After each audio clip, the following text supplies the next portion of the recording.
l'aliénation et la violence institutionnelle, sociale et judiciaire. En effet, il s'agit ici de permettre une prise de conscience de l'aliénation et de la violence institutionnelle par les professionnels de l'aide sociale à l'enfance et les juges des enfants et par la société, car c'est un problème sociétal. Il est nécessaire de se demander quelle répercussion sera, au fil des années, et quelle répercussion cela a sur les familles, les enfants et les parents issus de cette même société, et d'en demander l'opinion publique. La représentation de la violence par la société joue un grand rôle dans la définition de la violence institutionnelle. Il s'agit d'observer comment les mentalités évoluent avec l'évolution de la façon de voir et de penser l'enfance et le mouvement des droits de l'enfant. Ces institutions dites violentes sont des institutions subventionnées par l'État ou des institutions d'ordre public, privé, social ou judiciaire. En effet, ces institutions concernées par les violences institutionnelles sont les bureaux et les établissements accueillant les enfants sous mesure judiciaire ou administrative. De plus, c'est pourtant bien par la politique que les lois changent ou peuvent être changées, ce qui démontre l'aboutissement ou non d'une dénonciation comme celle-ci, ou sur les dysfonctionnements, et comment les politiques s'en saisissent ou pas, ou donnent lieu aux changements législatifs. Cet état des lieux, au travers de témoignages oraux ou écrits par les familles et les enfants concernés, démontre qu'il reste encore de nombreuses sources à prendre en considération et à analyser sur le sujet des victimes de ces violences institutionnelles. C'est une question de société, et c'est en cela que l'on peut l'inscrire dans le mouvement global de la réforme ou de réforme des institutions et de la prise en charge des mineurs. Comment se renouvelle la réflexion et la dénonciation de la violence des institutions pour les mineurs et leurs familles au sein de notre société? Il faudrait l'étudier comme une question scientifique, car l'émergence de l'aliénation et de la violence institutionnelle n'est pas sans impact. Puis, comme une question de société, nous suivrons donc ainsi une trajectoire qui met ces problèmes sociétals sur la table et sur le devant de la scène. Pour ma part, et pour bon nombre de personnes, nous sommes indignés contre la violence et l'aliénation des institutions. Et nous ne sommes pas seuls. L'indignation n'est pas une révolte, mais une émotion, un sentiment et un jugement moral dénonçant une réalité intolérable. Je vous invite à la réflexion, à la mobilisation et à la prise de position. En mobilisant votre conscience, celle de la dignité de l'individu, du citoyen, parce qu'elle est indispensable pour les changements à venir. L'indignation contre toute forme d'aliénation ou de violence institutionnelle est une réalité devenue exagérée et intolérable. Cette indignation traduit des valeurs et des sensibilités et permet d'observer les normes culturelles et sociales. Il s'agit de cibler le moment où on considère que ces violences sont inadmissibles. Nous sommes tous acteurs de la société, exerçant des responsabilités, quelle que soit notre vie, notre parcours, notre vécu, ou bien encore notre métier.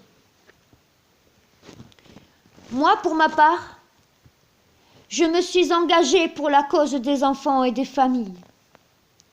Dans cette lutte où je refuse l'aliénation et la violence institutionnelle,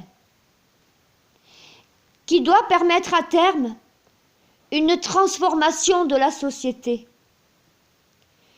Je cherche à convaincre tous les autres acteurs de la vie et de la justesse à cette cause défendue. L'engagement dans la lutte contre l'aliénation et les violences institutionnelles débute par une prise de conscience et de position citoyenne, par la sensibilisation à la non-violence. L'IGAS, la Cour des comptes, le Défenseur des droits et bien d'autres dénoncent et critiquent et même pointent du doigt ce problème sociétal. Et ils ne sont pas les seuls à dénoncer l'aliénation et la violence institutionnelle.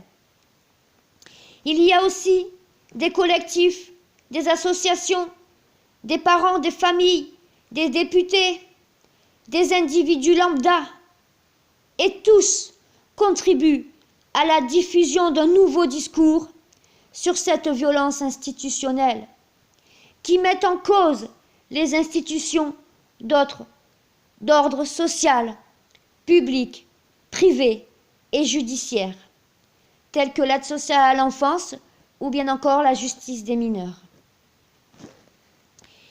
Il faut que dans notre société, les mentalités changent par des mouvements sociaux portés par vous, citoyens, vous, les nouveaux acteurs d'un changement sociétal, en se mobilisant sur des objectifs précis comme celui-ci.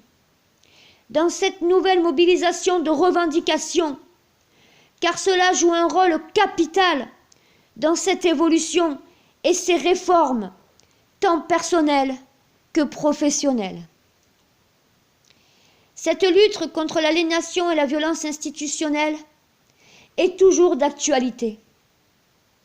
En effet, les confidences et les témoignages d'anciens enfants placés ou d'enfants toujours en mesure de placement, ou bien de leurs parents, de leurs familles et de leurs proches, témoignent malheureusement trop souvent des sévices physiques, psychologiques et sexuels dont les enfants sont l'objet et dont ils sont victimes dans ces institutions. Alors j'aimerais éveiller les consciences du peuple sur ce sujet vis-à-vis des violences institutionnelles au sein de notre société. Je libère la parole, car je ne suis pas la seule à remettre en cause et en questionnement ces institutions d'ordre public, privé, social ou judiciaire. C'est une contestation de l'ensemble des aspects, des méthodes et des pratiques qui n'ont plus leur place dans notre société, parce qu'elles sont marquées par l'importante remise en cause de ces institutions. Je parle sans nuance et sans crainte de nouvelles réformes et de nouveaux contrôles de ces institutions publiques, sociales et judiciaires.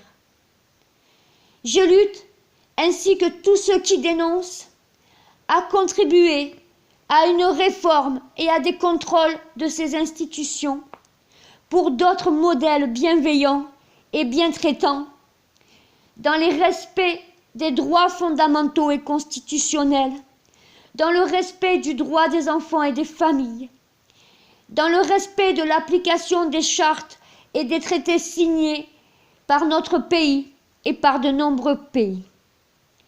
Car c'est un problème sociétal que nous, individus de cette société, devons considérer pour qu'elle puisse évoluer et être réformée.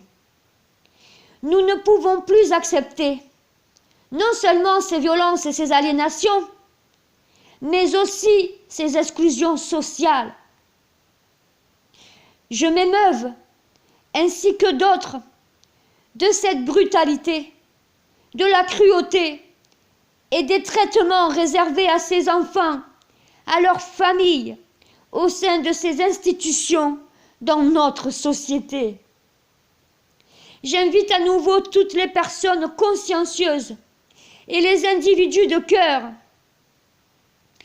Pour une fois, c'est vous qui devenez les acteurs et les producteurs de ces enquêtes qui permettront de mettre en lumière les conditions de vie et d'accueil de ces enfants et de leurs familles, et de les rendre publics.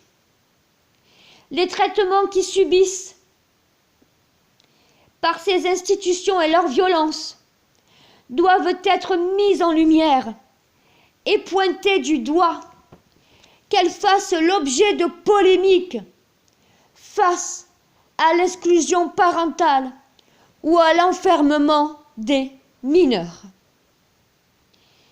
On doit s'interroger sur les conditions de vie de ces enfants, de leurs familles.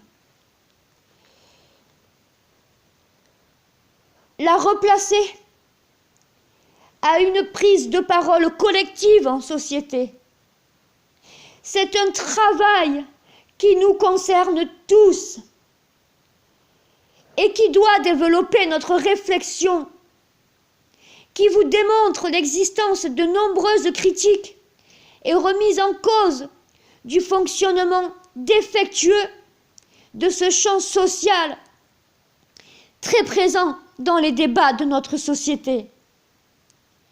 Il faut également ne pas oublier que le phénomène de maltraitance des enfants en institution est toujours d'actualité et doit aussi sensibiliser l'opinion publique, parce qu'ils font également partie de la violence institutionnelle à laquelle nous devrions tous être sensibles et prévenir la violence dans les institutions. Et c'est un honneur et un devoir de dénoncer les brutalités quotidiennes dont les enfants sont l'objet. La violence est toujours présente dans ces institutions et ces enfants et leurs familles témoignent également de cette violence dans ces institutions conçues pour les éduquer ou les protéger. On se croirait encore à l'époque et au temps des bagnes, des enfants d'avant-guerre, ou dans une dictature contraire à l'intérêt de l'enfant et à leur bien-être.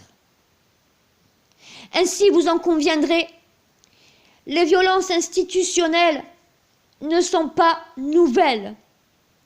Le public doit se sensibiliser sur les violences et les dysfonctionnements des institutions qui ne fonctionnent pas correctement. Nous, individus de la société, nous ne pouvons plus laisser perdurer un phénomène où règne la violence, ni couvrir et se taire sur les violences exercées sur les enfants et les familles.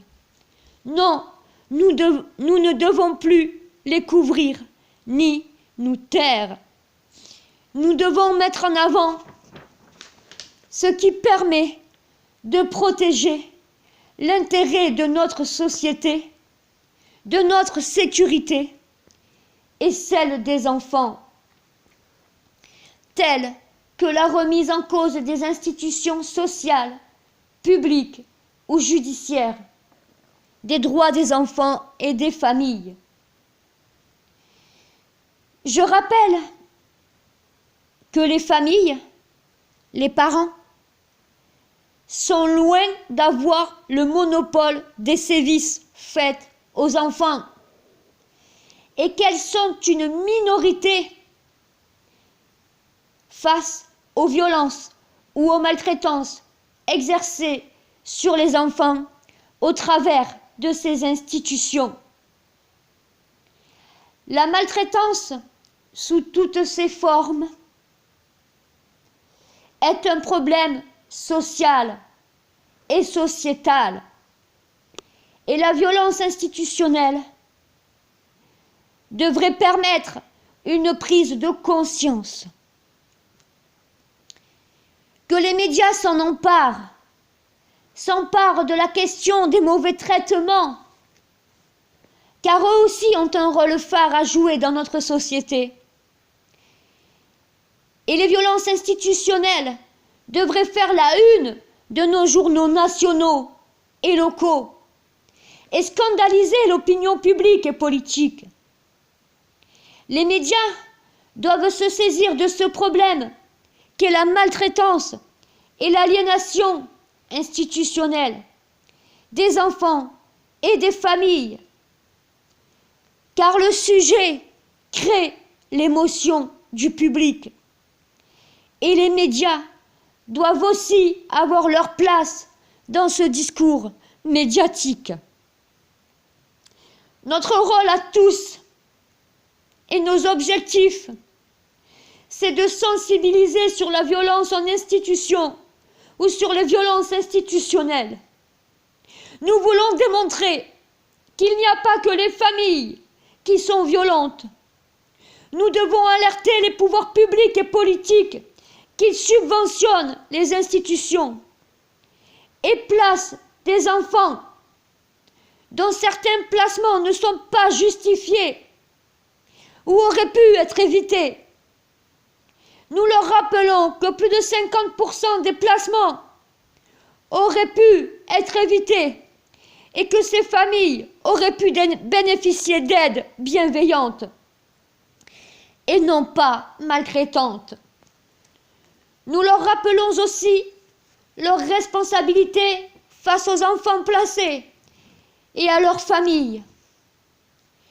Nous vous demandons de mettre tout en œuvre pour permettre à ces institutions sociales, publiques ou judiciaires de cette spirale infernale de la violence, de mettre l'accent sur l'aspect préventif des violences institutionnelles, de les réformer et de les contrôler, de modifier les pratiques et les méthodes professionnelles et des établissements, de limiter les comportements violents des acteurs sociaux ou judiciaires envers les enfants et les familles. Nous vous demandons de mettre les institutions et les professionnels sociaux et judiciaires face à leurs responsabilités pour la transformation des pratiques et des méthodes professionnelles, notamment celles qui possèdent des habilitations sociales, publiques ou judiciaires.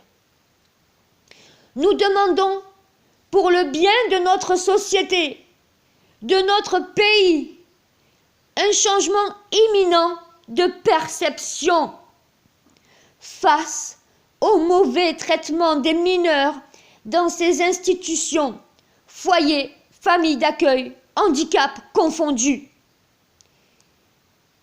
Face au mauvais traitement des familles et des parents, victimes de ces violences invisibles d'ordre psychologique, face à l'aliénation et à l'exclusion parentale. De ne pas et de ne plus nier que ces violences et ces aliénations institutionnelles existent et qu'elles sont orchestrées sur des enfants et leurs familles et qu'elles doivent bénéficier de votre plus grande attention et de votre protection par vos pouvoirs politiques.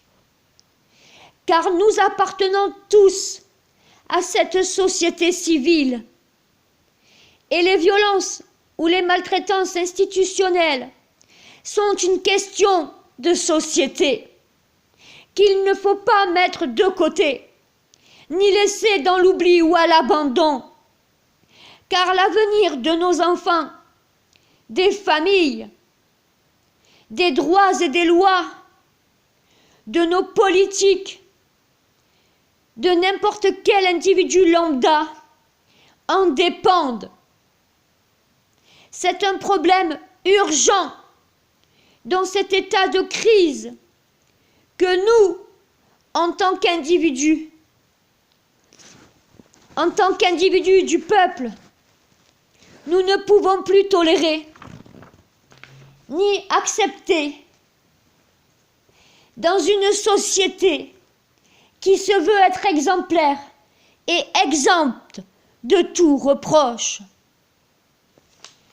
Nous pouvons dès lors, tous ensemble, concevoir l'élaboration d'une société et d'institutions sans violence, capitale de vitalité et de nouveaux souffles de vie bienveillants au sein de ces institutions, de nos politiques, de notre société. Et cela serait le plus beau cadeau, le plus beau changement que nous pouvons offrir aux enfants de France.